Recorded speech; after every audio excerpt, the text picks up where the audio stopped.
Number 5 says the 4 departments of a printing company are listed: administration, sales, production, and billing. So this would be the nominal level, and that's because there's not really an ordering to these. Number 6 says the assessed value of a house.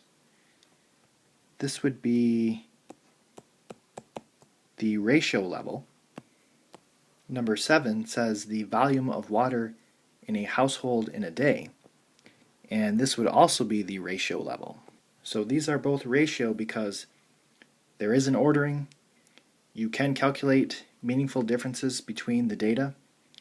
So a house that's 50,000 and a house that's 40,000, there's a $10,000 difference. And there is a meaningful zero. So there can't be a negative value of a house, and there can't be negative volume of water.